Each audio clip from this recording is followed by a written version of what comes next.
Yes, that's the reason I'm speaking to you and not Aaron today, is he's lost his voice. So I'm just going to briefly go through everyone's names. I'm sorry in advance if I mispronounce, and as I get to the end, I'm going to have to sort of figure it out. But we've also clumped the candidates for their offices. So we have Aryanna Berringer and John Fetterman for Lieutenant Governor, Brent Ottaway, 13th, and we can ask you about which congressional district that is as we work our way through. I work for Art Halvorsen. Richard Lacter, who's here for Art Halvorsen, and Tim Baker for the 79th district. Dan Kiss, okay, for the 30th. 30th, Emily Best for the 30th as well, and Laura Burke, and I've missed someone here. Benjamin Hornberger, 13th district. Okay. Benjamin Hornberger. Hornberger. Okay. The 13th for the congressional 13th district. Sorry you don't have a sign. No, that's okay. Yeah, sorry about that.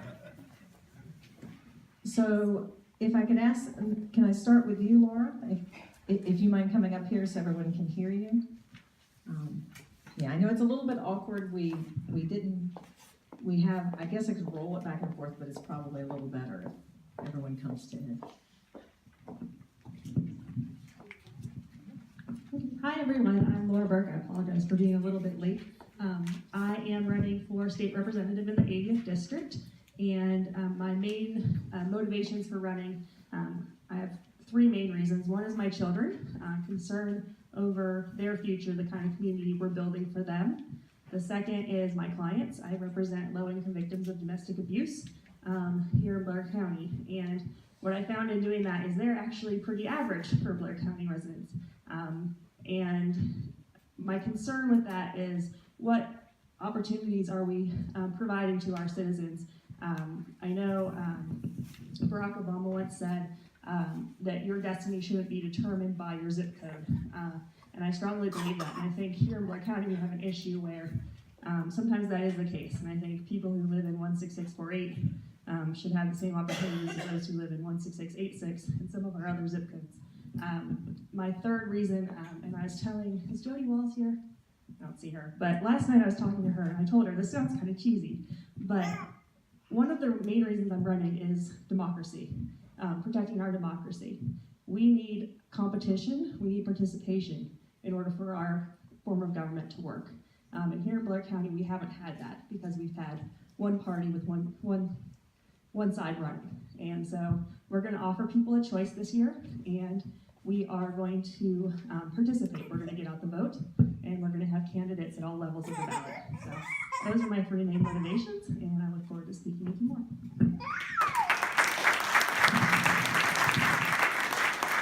Thank you, Laura.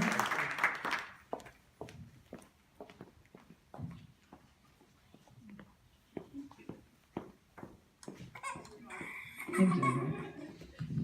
Hi everyone, my name is Emily Beth, and I live down in McConnellsburg in Fulton County. I'm running for the state senate seat in the 30th district, and as you can see, I'm a mom of a 1-year-old. I've got two stepdaughters who are also here today, so thank you. First of all, thank you Blair County Indivisible for having childcare, because that is an incredible service that you're offering to young candidates.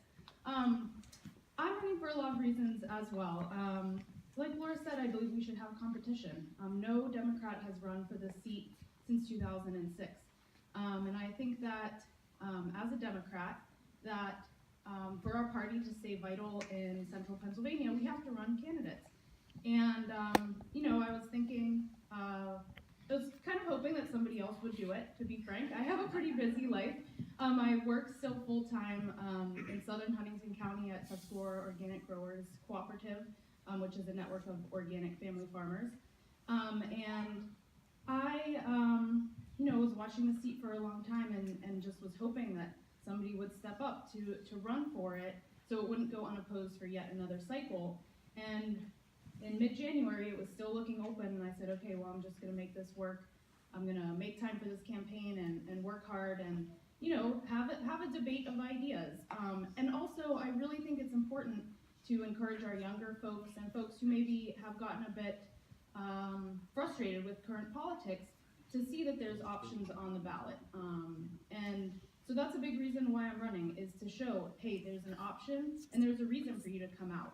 I personally feel very frustrated with the lack of action that we see out of Harrisburg and out of DC, that it's so there's just not enough happening. And I think that as a young mother, a working person, just an average person, that I can bring my experience there and help them. So thank you for having me here, and I look forward to hearing more from you.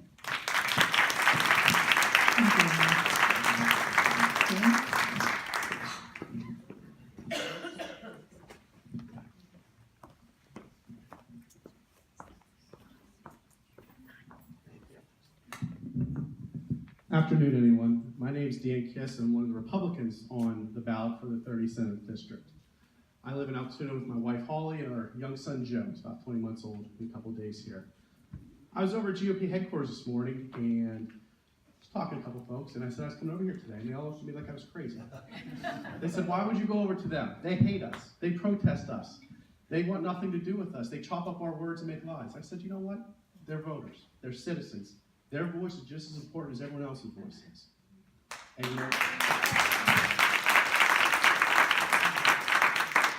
you know what? When it comes down to it, that's why we have the problems we have right now. Because we're sending people down to office, Republican, Democrat, in between, I don't care what it is. People stop caring. And somewhere along the way, we've lost our focus of what government's supposed to be about. And that's all of you. And that's why I'm doing this. Because I'm tired of seeing people go down there not do their jobs. The job of an elected official is nothing more than to be a steward for their district. We may disagree on ideas, we may disagree on policy, but at the end of the day, our elected officials are supposed to go down there for us, to make sure that we have a voice here in Central Pennsylvania, that our values are still important, and that life here can get a little bit better every single day. That's our job. And anyone who does something different shouldn't be there. That's why I'm running, and that's why we need more people willing to do that, and I'm happy I'm just running. We need that. And I just met her just a little bit ago, but we need that. We don't need the same old establishment, people who've been there for 1,000 years who only want to do for themselves. We need people who want to do it again for you. So that's why I'm doing it. I'm looking forward to talking a lot more today. Thanks.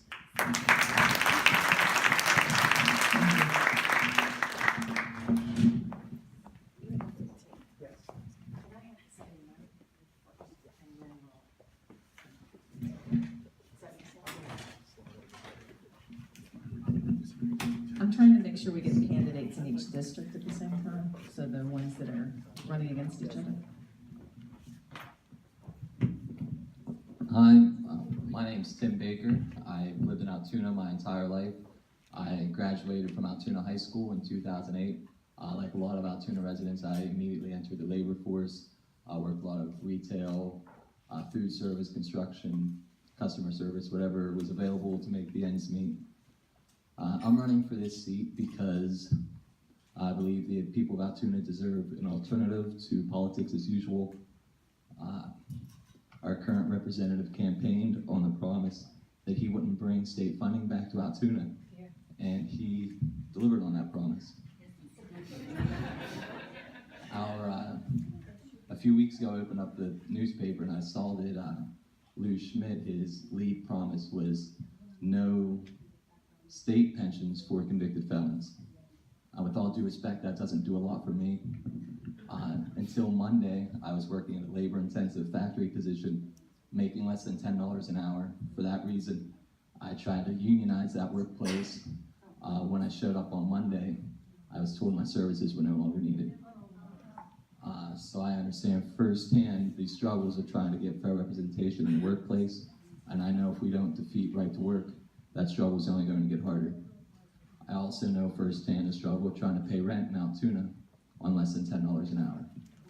For that reason, I will fight for legislation that would raise the minimum wage, so that families like myself have an opportunity to live out their American dream here in Altoona, rather than move on to other cities.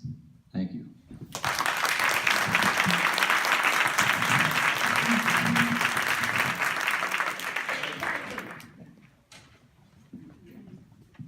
So now we're gonna listen to the candidates running for the 13th district.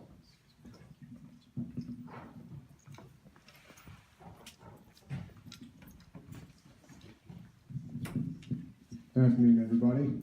I'm one of the Republican candidates for the 13th Congressional District. Well, the new 13th Congressional District. Kind of confusing as to where it is. They really can't make up their minds. But why I'm running for this office is I've served my community since I was 13. At 13 years old, I joined volunteer for our company. Followed in the footsteps of my father and his father before him. And really just wanted to help my community grow and get better, protect and save lives in the area. And I felt the best way to do that was through the fire company. At 18 years old, I ended up joining the Marine Corps and I served 3 years and 3 months.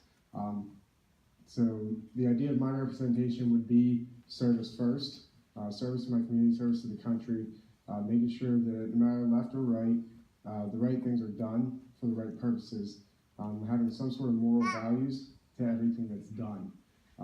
We might agree to disagree on a lot of issues, and we might agree to disagree on whether we support the president or not or whatever, but we're all human beings. Our representatives, they make mistakes, they screw up, but it is what it is. We just need to do the best thing that we can do is to work together, and when we work together, we can forge new ideas to help our community grow stronger and try to influence people to stay here, work here, live here, and be part of our community and get involved and help out, look out for each other, and really just respect one another as human beings, as individuals, be free-thinking adults, and so that's the biggest reason I'm running. I do have my petition here. I'd be more than happy to answer any questions after everybody's done talking, and thank you again for having me today.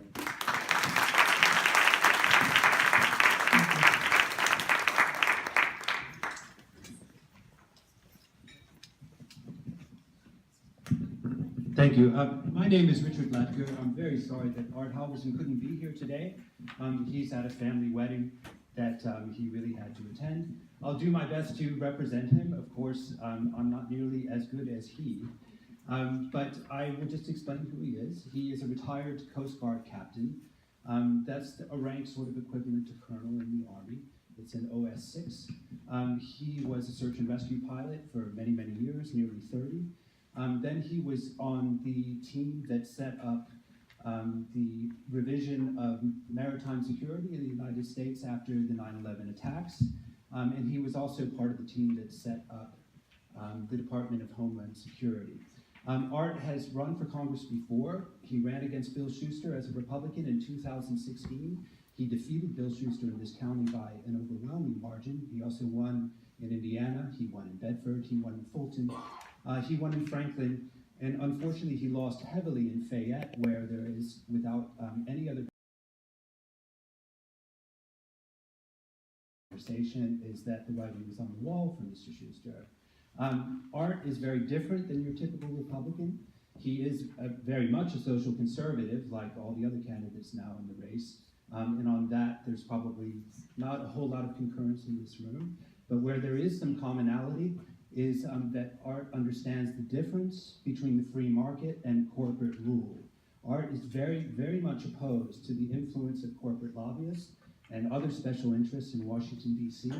He's taken enormous risks by saying so. I just mentioned one person who may not be very popular in this room, but I was just going to suggest it as some reading. Ralph Nader, a person I know fairly well, wrote a book called Unstoppable, The Left-Right Alliance to Dismantle the Corporate State.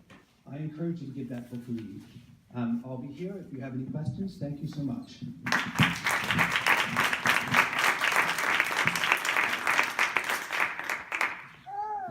And this is our final candidate for the 13th Congressional District. Good afternoon, and thank you all for coming, and thanks Indivisible for this opportunity. My name is Brent Ottaway, and I am running for the Democratic nomination for Congress in the new and improved 13th District.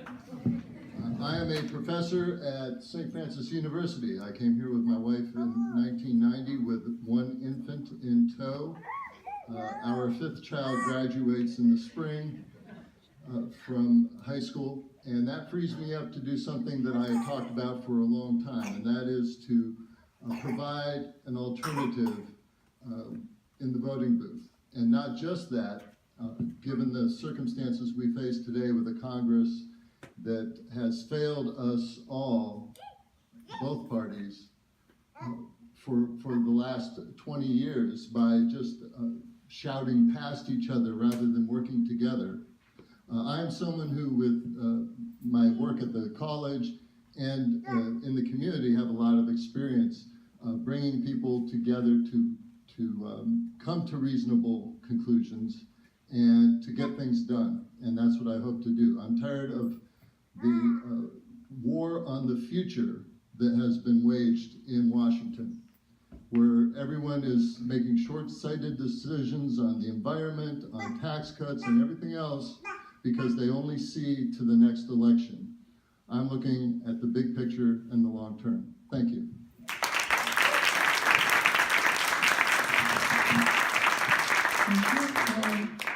Now we're going to move to our final 2 candidates for Lieutenant Governor.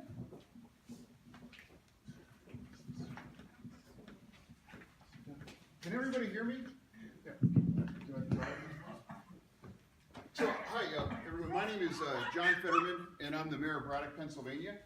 It's a pleasure to return back to this beautiful campus. The last time I was here was in 2016, where some of you may recall I ran for the United States Senate. We had a lovely event here, and it's an absolutely gorgeous campus. So, I'm running for Lieutenant Governor because I want to take the issues, the lessons, the people, the places, and the policies that we've championed in Braddock, Pennsylvania, up to the state level. You know, for the past 13 years, I've been mayor of a community in southwestern Pennsylvania that's home to the last steel mill in the region. And during those 13 years as mayor, and during those 17 years I've spent working in that community, I've always considered myself a social worker that ended up choosing elective office to pursue the things that I care about and the policies that I wanted to extend. You know, when people ask me what I've accomplished that I'm most proud of during my 13 years as mayor, I can easily respond and say we went 5.5 years without the loss of life in our community through any kinds of violence. And this was no small accomplishment given the issues that we face in our community. We do not have a functioning restaurant within our community's borders. Today there are 4, including one special enough that brought Anthony Bourdain and his show Parts Unknown to Pittsburgh, ultimately to come see us, and the episode aired in October. Now, personally, you know, from a lieutenant governor's standpoint, I think the most important thing we as Democrats need to consider is if Governor Wolf doesn't win, we lose everything as Democrats in Pennsylvania. You have to realize that Scott Wagner wants to take away every policy in place that matters to us. And I believe I'm the best candidate to be lieutenant governor because I can bring the Democrats that we lost in 2016 back and take Pennsylvania from being red back to being blue. I have 3,500 grassroots donors from 60 out of 67 Pennsylvania counties, and I'm running a true statewide race. Help me help Governor Wolf bring those Democrats back, and let's turn Pennsylvania blue in 2018. Thank you.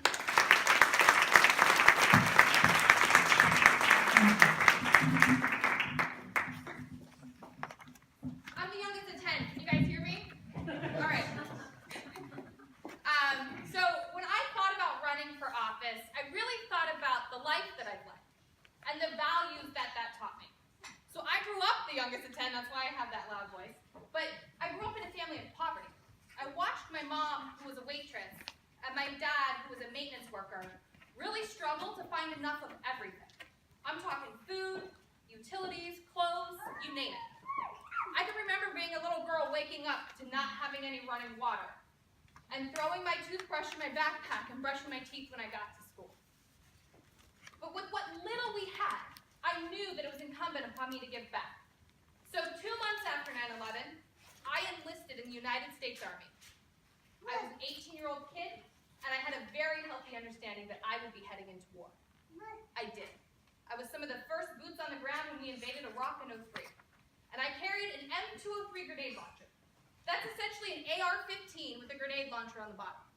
And I can tell you right now that assault weapons have no place in our community.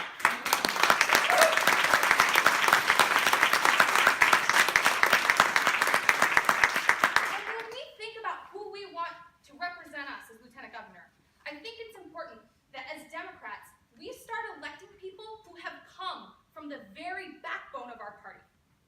I grew up with a dad who was black, a mom who was white. I joined my union, I went to war, I went to college, I've got 2 master's degrees, I've got 3 beautiful children. I'm a woman and I am damn proud of it. Yeah.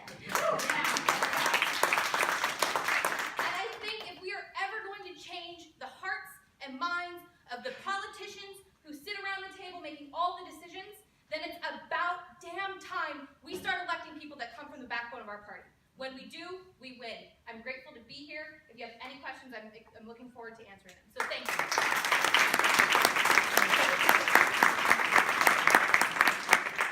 All right, now we're going to move to the question and answer period. Let's first thank all the candidates for coming.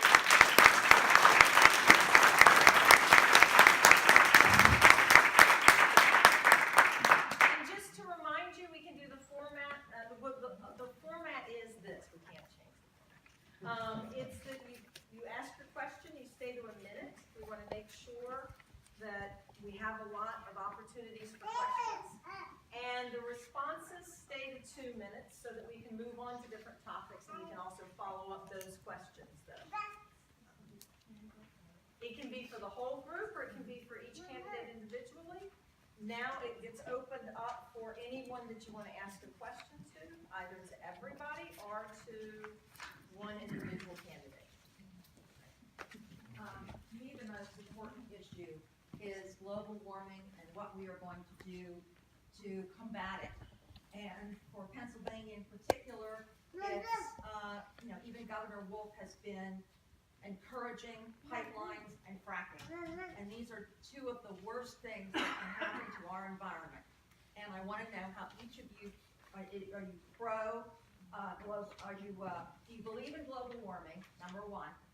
And number 2, are you going to do something to stop pipelines and fracking in Pennsylvania? Is everyone okay to answer that? Okay. I'll start at this end. I'm the only candidate for Lieutenant Governor that wants a ban on fracking. So obviously global warming is real and we need to be doing something about it. I think if we want to talk about how we can be doing that, I look at the military as a really great proving ground for that. We've got the Navy powering ships on saltwater. We can do this. And it's not about jobs either. Let's talking about U.S. steel being made to build those windmills. Right? We just need to start thinking about it differently and electing people who understand that. Yeah, I don't support fracking. I certainly don't support any new fracking in areas where it currently doesn't exist. I think it's outrageous that it's our collective natural resource and the companies don't pay an excise tax on it. As far as global warming goes, of course, it's an existential threat to not only our country, but it's to the human survival as well too. And I was chosen in 2010 by the Environmental Defense Fund to be the face of the Blue-Green Alliance for the Sierra Club and the United Steelworkers to move towards carbon cap legislation that the Obama administration was pushing. So I think people want to divide and believe that it's a false choice between the environment and jobs, where I think where we can marry strict environmental controls and regulations and additional oversight and an excise tax with not leaving communities behind that have already suffered enormously in the past through deindustrialization. What about pipelines? Let's just let everyone respond, okay? I think I already made clear my view that yes, global warming exists, climate change is going on, and and it's absurd to even pretend otherwise. It's a great example of false balance in the media when you see one person arguing for, one person arguing against. Because in the learned community, it's about 97-3, not 1-1. So yes, it exists. Yes, it's a concern. I am opposed to the expansion of fracking. I recognize it is an established industry. We do need to have better measures to clean up, to avoid spoiling the environment in areas where that does take place.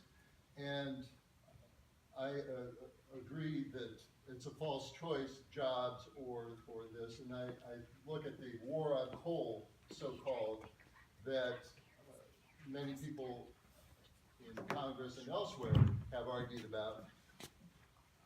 There are options, there are alternatives. A lot of people don't realize there are more than 2.5 times as many jobs in solar installation and solar industry than in coal. Coal jobs are not the future. Coal jobs are the past, and they've been a noble part of the past, but we need to look ahead and move on. And I think I can say with some confidence that I am the only person running in the 13th district as a Democrat for Congress who gets his electricity from solar panels in his backyard and drives an electric car. You're in an awkward position. I can manage it. Okay. All right, and I don't mind being the first Republican to address this issue. Can we boo? Actually, no. I kind of wanted to mention that to the room. So okay, so let me do it in this order, please, because I can address each one of her questions. But I'm going to do it in this order. Pipelines, and fracking, and global warming. And basically, that's the order of anticipated acceptance of my response. Okay? Why? Pipelines. Art is the only Republican who has consistently supported landowners over corporations when it comes to this issue. He believes that landowners are the most important stewards of the environment, more so than the government. He is a conservative, he's a government skeptic, but he believes that landowners are the most likely people to protect their own property in those kinds of circumstances, which is why in 2016, he was the only tall, uniformed veteran at this gathering of pot-smoking hippies protesting the pipeline that was going through someone's private property. So on that, you can take it to the bank. He supports the landowner over the corporation, or at least sees them as equals before the law. Now, on fracking, you're going to be somewhat disappointed because he believes fracking is a very good thing where it is geologically and ecologically appropriate. For example, out in the west, out in our great state, we're talking about shale that is over a mile down, way below the water table. In our view, and I agree with it absolutely, that kind of fracking is very, very safe. You're going down through about a mile of substrate before you start breaking apart the shale and capturing the gas. And even the sloppiest operator is going to have a really, really hard time contaminating your aquifer. On the other hand, if you're talking about Bedford or Blair, where the shale and the water table are really close to one another, it's a really dangerous activity. Fortunately, it's also much more expensive, counterintuitively, because it's closer to the ground, because it's so wet. Art Halvorsen was opposed to Act 13, which all the other candidates... Time, can you just answer in a word or two the last part of the question? All right, but Act 13 is important. And can I forget the last part and just do Act 13? No. You want to hear about Act 13? Ask me afterwards. Okay. Because what makes them different than other Republicans? Okay. Okay, on global warming. I mean, if you ask Art Halvorsen rationally about it, the first thing he'll say, especially to a Republican audience, is that the terrestrial energy that is bound up in fossil fuels is going to be required to make the kinds of changes that are necessary to adopt the energy system to the future. What? That's his pat answer. If you're asking, like, is global warming real, his response will be, it's ridiculous to assume that we can change the chemical composition of the atmosphere without changing the climate. Thank you. So, my whole aspect is that the climate is changing.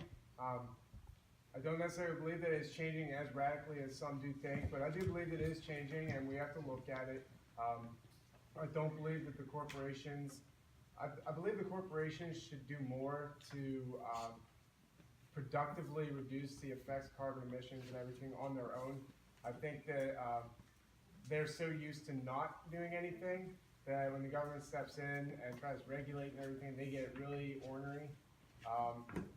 But I do see the importance of fracking, like my counterpart Richard said, in certain areas and everything. And it is a dangerous procedure.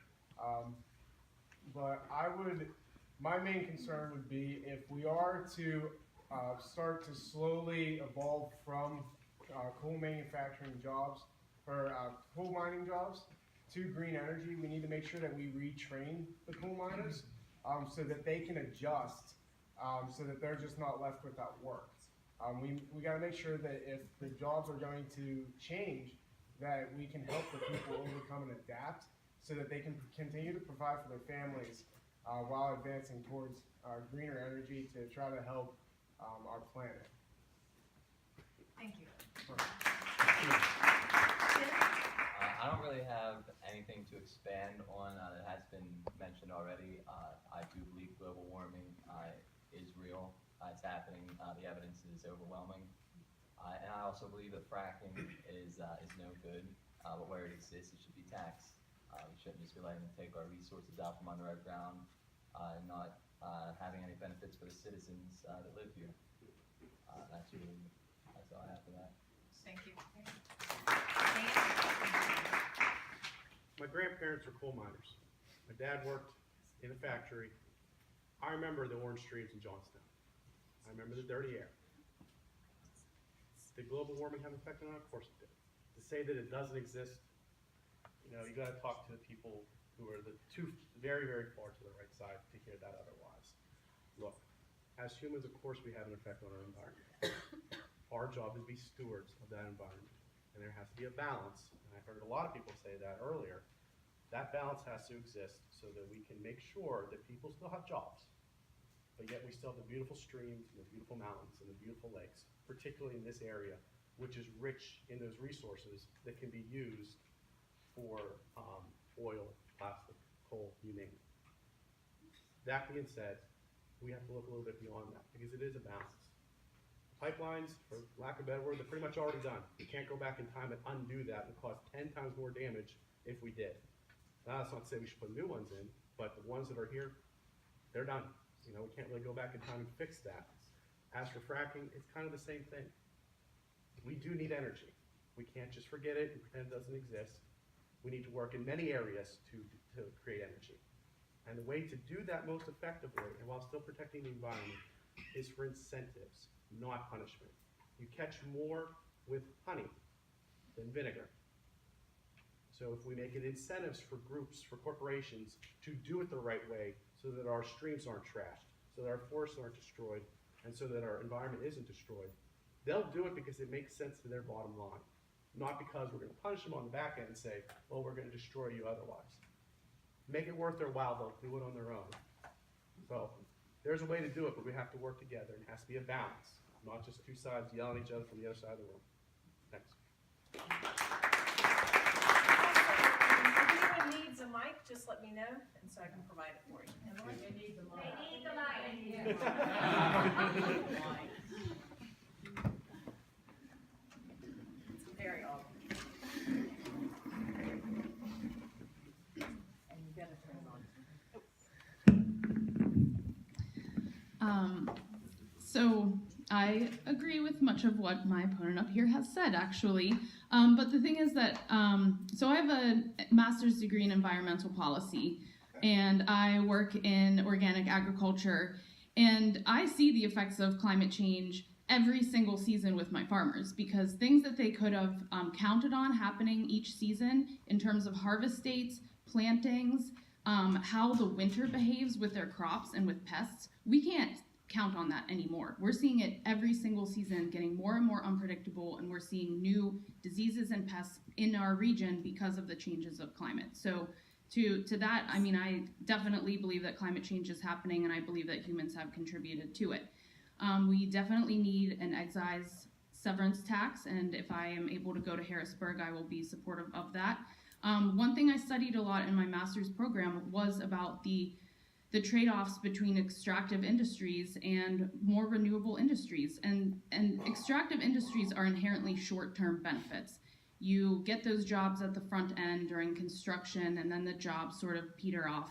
And I mean, I think we have to all acknowledge that coal, you know, unfortunately, coal is on the way out for those workers, and we need to find ways to have renewable sources of energy that keep, I mean, some of those jobs, even in renewables, will be on the front end as well, but we have to look at ways to keep folks employed while creating renewable energy sources, and realize that these short-term extraction-based fossil fuels are not going to sustain us for much longer and are just going to continue hurting our environment.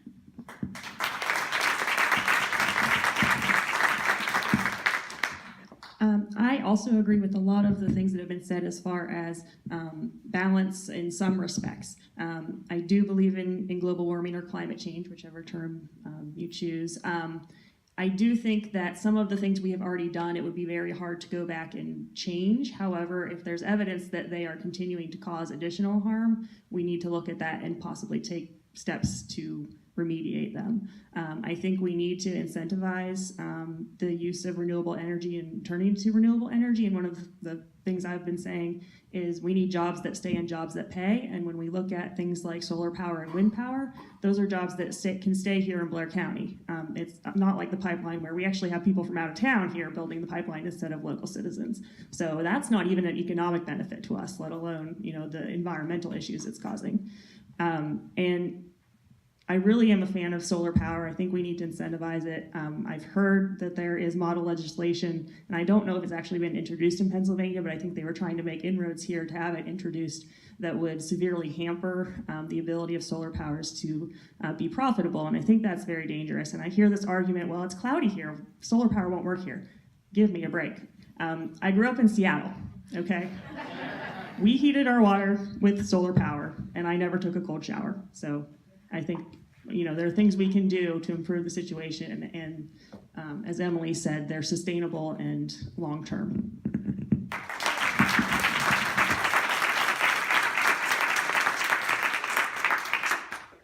Yes, Steve. I guess I got a big voice. Do you need the microphone? My question is about for the candidates for state office. And as I mentioned, I'm interested in redistricting.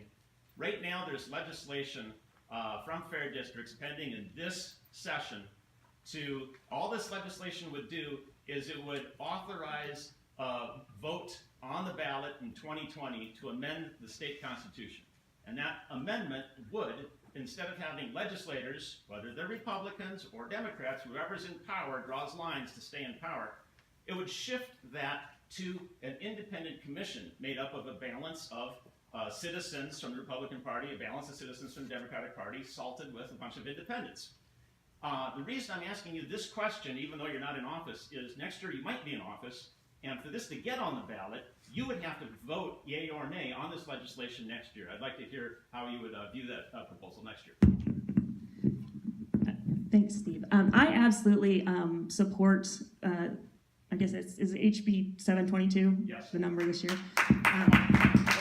May I just add that that is the #1 most popular bill in the House right now. 109 out of 200 seated representatives are co-sponsors, but the chair of the committee won't give it a hearing. So call. And I actually would like to point out the woman who's currently in my position, Judy Ward, is not a co-sponsor of the bill and is on the committee that could move it to the legislature. So if you are in the 80th, you may want to give her a call. But I definitely, do support the legislation to make a nonpartisan commission to draw our district lines.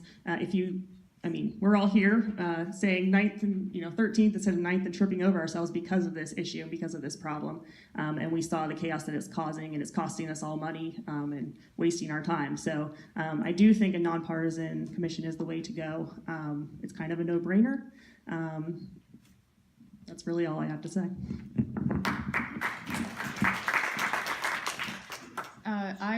100% support fair districts and would vote for that in the Senate and agree with what Laura said. I mean, this situation is just out of hand and it needs to become independent and fair.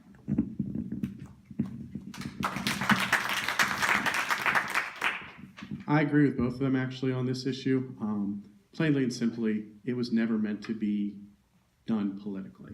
I get that the Constitution says the legislature choose the method how. However, that's not what was intended. The intention was everyone has a fair and equal vote, no matter what party you are or what ideology you are. Going a step further than that, and I think Laura would for certain would agree with me, I imagine Emily would too, we don't need to impeach judges because we don't like a ruling. I'm not a fan of that ruling, don't get me wrong, but I would never vote in favor of impeaching a judge because I don't like a ruling. That's why we have elections, and it is what it is. And again, I'm not a fan of that ruling. I think it was done incorrectly, but we shouldn't be impeaching people over that. Plainly and simply, the only concern I have, and it's a concern everyone should have, on the issue of independent councils, how do you get there? Because if you let money get involved into that, we're gonna have a problem 10 times worse than we have right now. So we need to be vigilant when we do this, if we're gonna do it, and make sure that we're not letting money decide how boundaries are drawn, and it's truly something that we have independent people making decisions.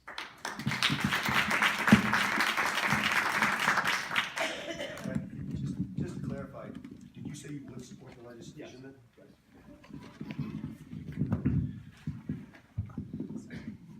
And no surprises here, but support the legislation as well. It's important that our representatives have to fear for their jobs because when they know they're going to get reelected, they don't really bother to represent the people they're supposed to represent. So yeah, I would support that legislation.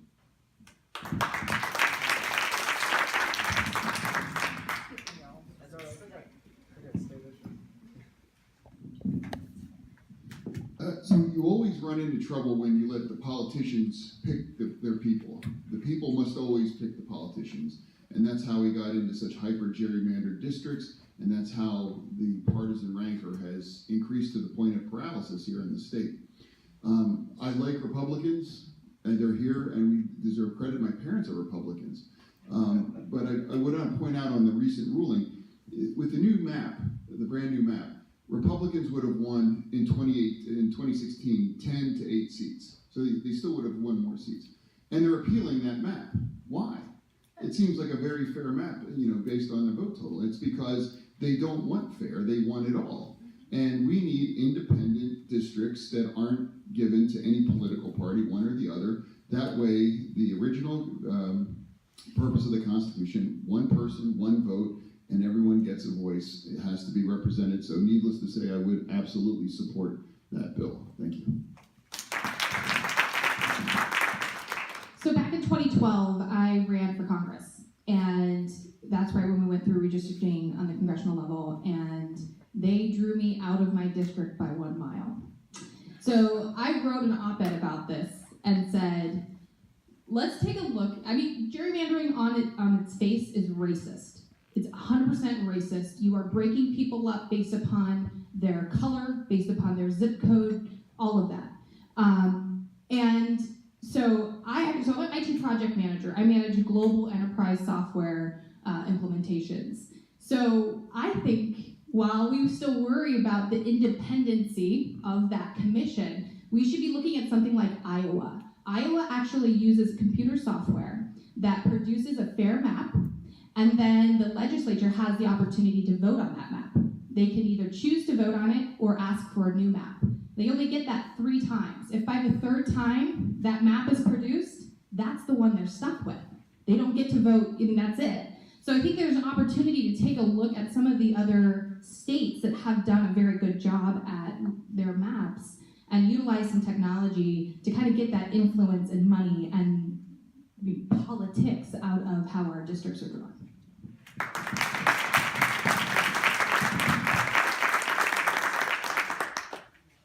Who has another question? Do you need the mic? No, I'll be okay.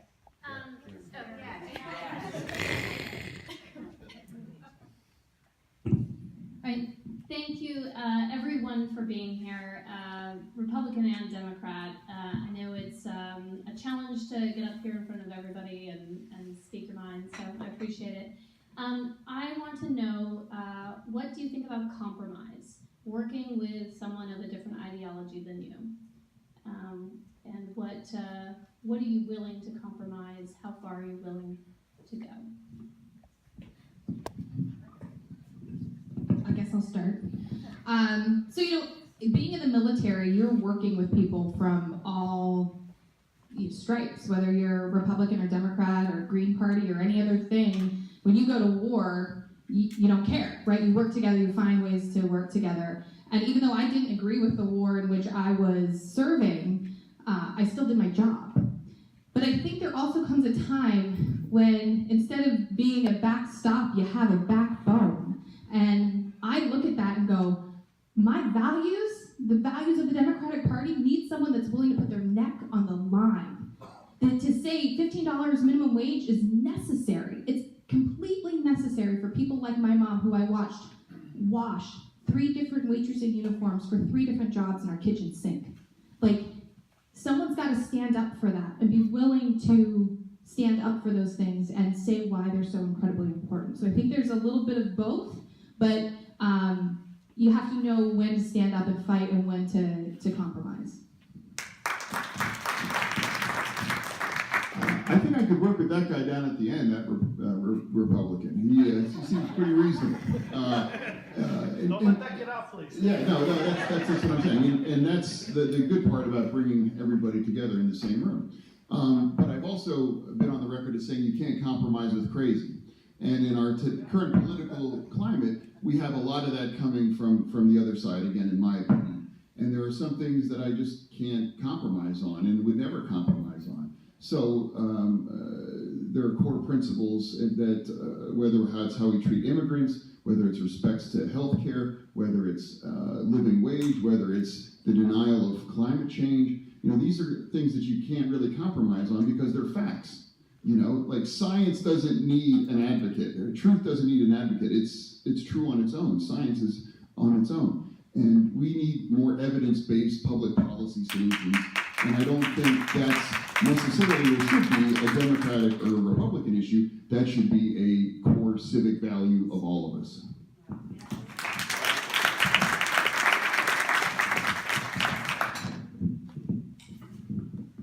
As I indicated in my opening statement, this is something I feel very strongly about, that you can fight nice and reach a conclusion that moves the country forward. And Congress has given up even trying to do that. It's all extremists shouting insults. It's not people working together. Although it's on a modest level, I have a lot of experience doing that. In my community, where I've served as a board member and president for the Hollidaysburg Library, or probably more directly to the point, the Hollidaysburg Area School Board of Directors. I survived 2 terms on that. Penn Board of Directors and other things, but also at the college, where I have been an associate dean. I've served as dean of general education. I've been faculty senate president 3 times. And you want to talk about a tough crowd to get agreement on anything.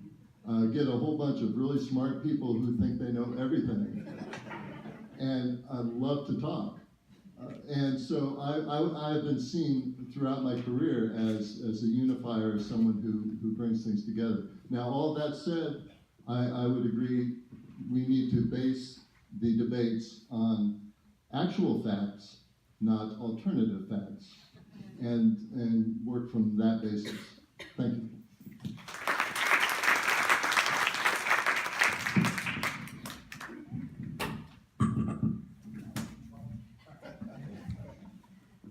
This is a difficult one because I don't know whether I can do Art justice explaining how he would approach that question, which I think it reflects on one's basic soul. How do you deal with people who disagree with you? But if I understand him as well as I think, he would probably refer to the framers of the Constitution, or constitutions, I should say, both in Pennsylvania and the United States Constitution. These were people with very deep disagreements. But because there was an existential compulsion, they were able to get beyond them, and they faced the reality head on, and in the end, they created this marvelous document. I mean, for me, the Constitution is like the jewel of the Enlightenment, and it creates the space for us to not have to compromise sometimes. We don't have to agree on the same religion, for example. We don't necessarily have to agree on the same social policies, because there's space in this country for all kinds of policy expression. And that's one of the things that makes us great. But yes, there are questions where principle must prevail. And yes, there are questions where alternative facts, I think was the term used, have to be excluded, or what you end up with is an unethical and very ineffective policy. Sorry, it's the best I can do because I'm not Art. So I'm going to pass it on. I think when it comes to compromise, I'm more than willing to compromise. Being a military veteran, having served 3 years in the Marine Corps, I went through, unlike the young lady down at the end, I went through when Don't Ask, Don't Tell was abolished. I went through, Obama was the president then. I didn't necessarily agree with all of his policies. But I'm probably the most socially moderate Republican for the 13th Congressional District. One of my best friends in the military was a gay man. Great friends, still talk to him every day. He wishes me the best of luck, supports me 100% in this race. I've served with a lot of LGBT people. So there are issues that we can compromise on as just basic, decent human beings. We don't have to scream at each other. We don't have to yell at each other. My parents raised me with, just respect everybody. Even if you have a different opinion, just have the basic respect as another human being to agree to disagree. So I'm more than willing to listen as a representative to any ideas that anybody believes that can make our communities stronger, safer, and better. And that's my standpoint on everything.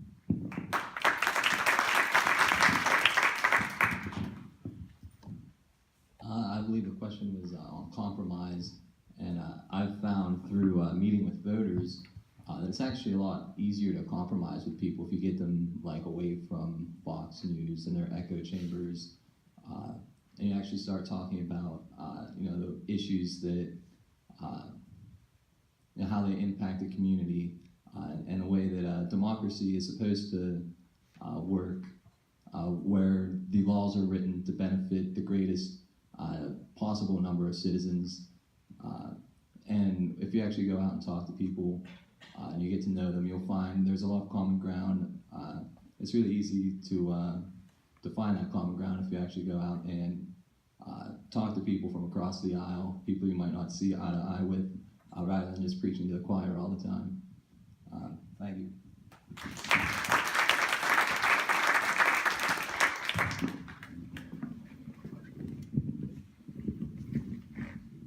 A 0-0 tie never makes our society any better and never makes our lives any better.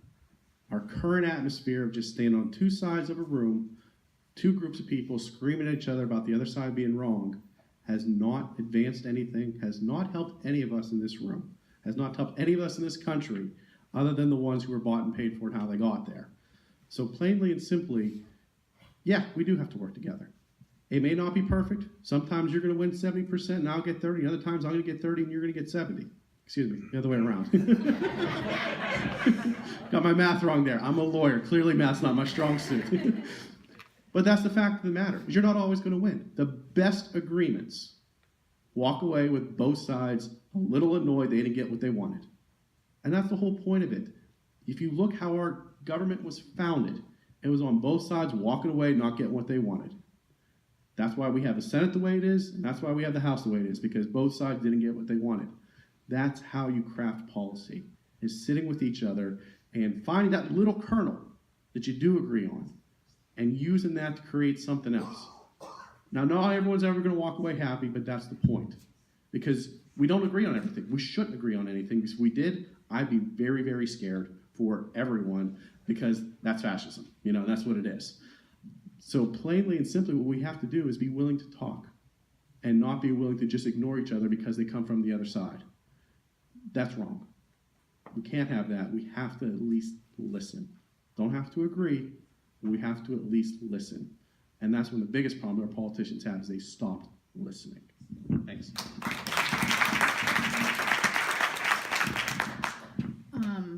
I think we've heard a lot of really great opinions so far today on this issue. The two things that stick in my mind the most are, I think that we as people who want to, be in Harrisburg or DC need to be thinking about why it is that we're there and who it is that we're representing. And I think that, when we're talking about compromise, of course, we have to be able to listen and to hear the other side. But I know that for me, I would want to always think, like, what is this policy supposed to be doing and who is it benefiting? And I feel like what's happening right now is, that a lot of the people in Harrisburg and in DC, frankly, they're not listening to the average person anymore. They're listening to the donor class. They're listening to the corporate interests. And that's why, these issues are just being left behind, the issues that would really affect us. And so I think that, first of all, both sides or all sides need to stop dealing with all of that money coming into the system that's making them forget who it is that they're supposed to be representing. I know that, my values are my values, and I will try and stick with them as best I can. But if it's getting nothing done or getting something more incrementally forward done, then that's what I'll choose to do. I want to be able to move something forward and get something done, even if it's not 100% of what I want.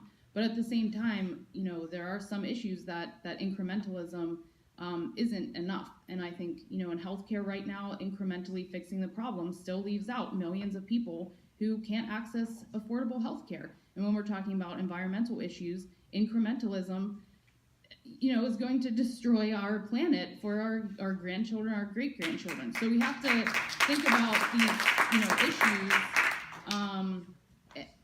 and realize that if incrementalism is the best that we can do, then first of all, we're in a lot of trouble, but that's what we need to do. But hopefully we can push a little bit harder on some of these big issues.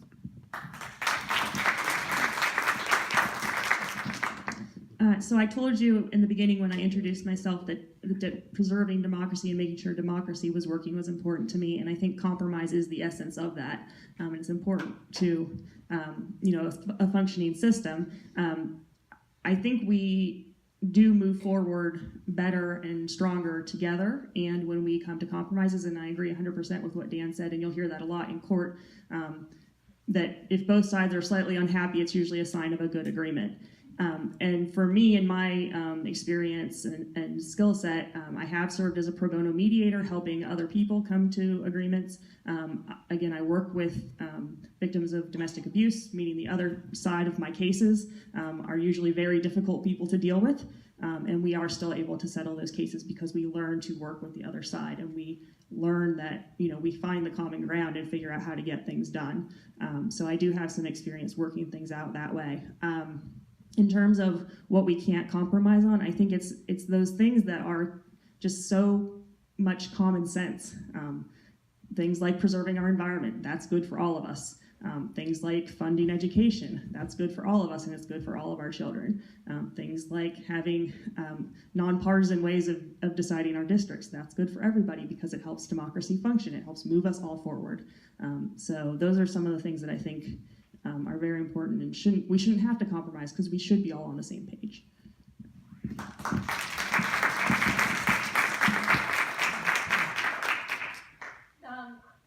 I want to take one more question, and then we're going to end this section a little earlier, about 1:15. I'm assuming the next question is probably for the whole panel. No, it's okay. We may have time for 2 more questions if it's one directed. Yes. Well, actually, I'm going to cheat because I've got 2 questions. First, it will be our last question. I want somebody who knows more than me to just, because some of us are not really up on all of this. So if you could just say who holds this seat right now, it would give us a better idea of who we're talking about. So that's not really my question. I still have a question. Currently, the 80th is represented by Judy Ward. The 30th is John Eichelberger. That is the same person that I'm running for, but so you're aware, Judy Ward is running for that seat as well, and there's a question whether she's running for her seat in the 8th. She's circulating petitions for both. Thank you. John McGinnis currently holds the 79th district seat. Me and Art Halvorsen are both running for the newly formed 13th Congressional District that is being held by Bill Schuster. He's retiring after this year, so it is an open primary.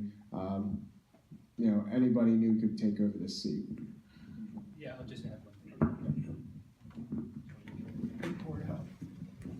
Yes, actually, the seat is held not just by Bill Schuster, but by the Schuster dynasty that goes back 40 years. I just wanted to specify that. Good point. And also, Judy Ward did, at least to her campaign manager, announce that she was no longer circulating a petition for the 80th district.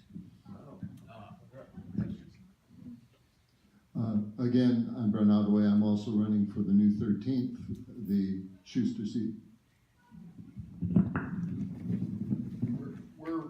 Mike Stack is the current lieutenant governor in office. Thank you. And what's your other question, Mark? I know this is like an old-fashioned question, but it's very relevant.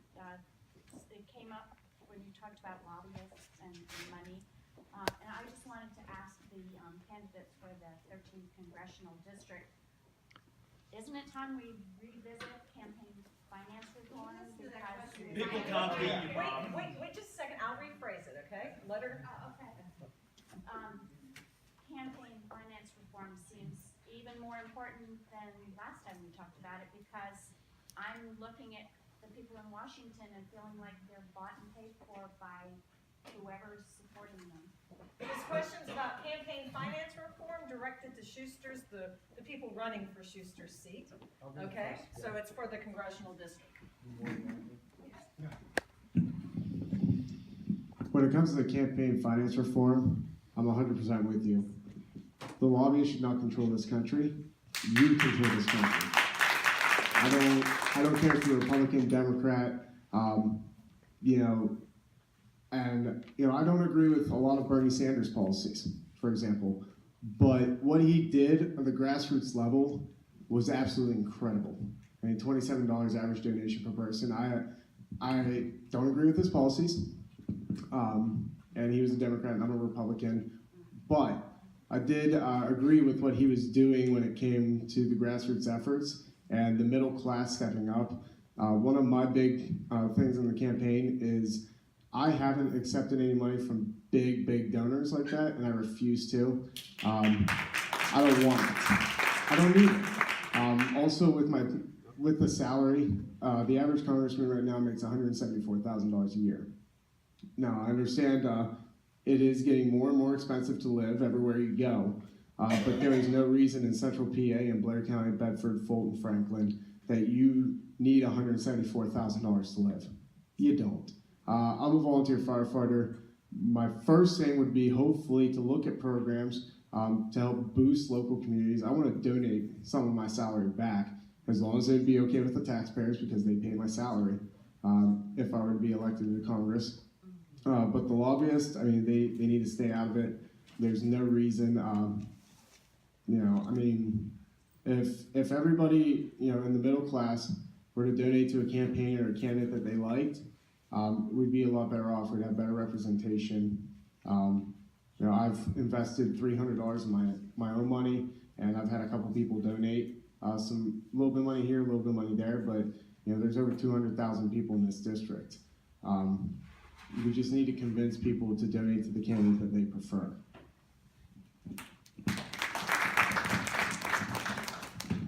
Mr. Halvorsen has a very clear position on this, and he's had it from the beginning. He believes that money has corrupted Washington, and he uses that word in its full meaning, that there is a now state of unlawfulness in the way Congress is influenced, and that the only real structural way to deal with it is through congressional term limits. that once you have someone who's there for a longer period and they get comfortable with the high salary and the pension and all the perks that are being thrown at them and the endless stream of lobbyists offering them jobs after they leave and the revolving door of their staff and all of that, the only way to break the back of that system that is corrupted is through congressional term limits. And that's why he's very, very clear that he will be there as long as the electorate agrees that he should go back twice. He will go back twice. In other words, he'll be there for a total of 6 years. He'll spend one term, run for re-election, another term, then run for re-election, and that's it. Then it's someone else's term. And that's the citizen legislator model that the founders envisaged.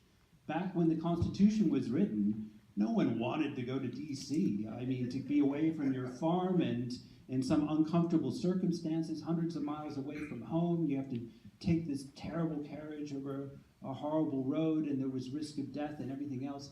Well, now, look at the reality of it. Look at Mr. Schuster and the Republicans and hookers and blow and that whole thing in Minnesota. I mean, it's really just absurd. So the only way to control it is term limits. Thank you.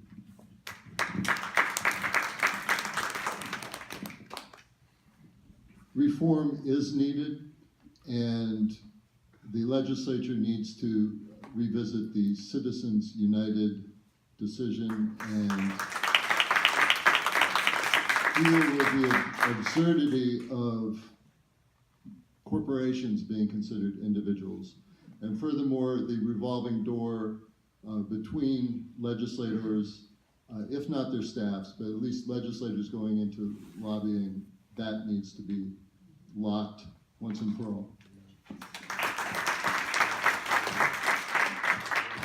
I'm going to call time here because I want to give y'all an opportunity to mingle individually with people. I know some people need signatures as well, so that's why I'm calling this the last question. If we could thank everyone again, I'd really appreciate it.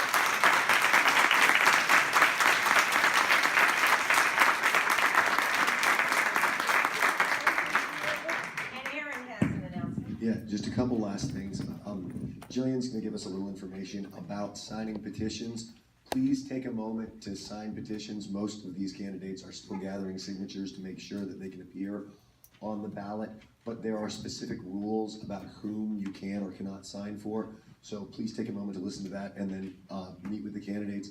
Again, want to thank those, the candidates for coming out, and to say that we are planning on having another candidate forum for the general election, possibly with a conservative group, if that were to work out and be supported by our membership. I'm not telling our membership that is going to happen, so hopefully we'll see you again, and we wish you all the best of luck. And again, thank you very much.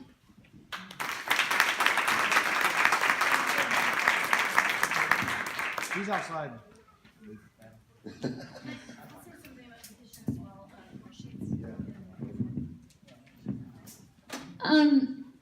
I wanted to say before Jillian comes up to talk about the other rules, oh, here she is. I just want to say you don't have to want to vote for these people to sign their petition. You just want them to be able to be on the ballot.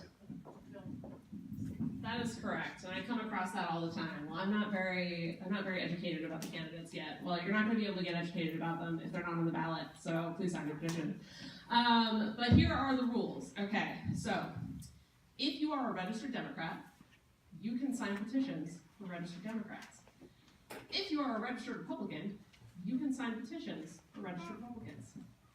If you are neither of those things, you can't sign petitions unless you change your registration today. Which we do have voter registrations. Yeah, so I mean, Steve, yes, question? If you're independent, can you circulate petitions? No. You cannot also circulate petitions unless you are a Democrat or a Republican. If you're a Democrat, you can circulate for Democrats. If you're a Republican, you can circulate for Republicans. So, if you're an independent, you can circulate for an independent. I don't think there are any independent candidates, are there? No independent candidates, no. So here are the finer points of signing the petition. You are going to sign. You are going to print your name. you're gonna write your house number, your street name, and then your municipality. So, if you have an Altoona address, but you live in Logan Township, you should write Logan Township, not Altoona. Okay? Do remember that. If you're not sure, I can help you look it up. But you have to make sure to do that. And then you're gonna put the date. Now, if you should happen to mess up your signing in some way, that's okay. You're gonna draw a line through the whole thing, even the parts that were okay. Whole thing, and then you just do it over again. And that's pretty much all there is to it. So, oh yes, good point. This is the other thing, because there are some number of candidates here. So we have 2 lieutenant governor candidates here, but you can only sign for one of them. And that's gonna be a tough call, you guys, I know. And there are a couple of congressional candidates here. You can, if you're a Republican, you can only sign for one of them.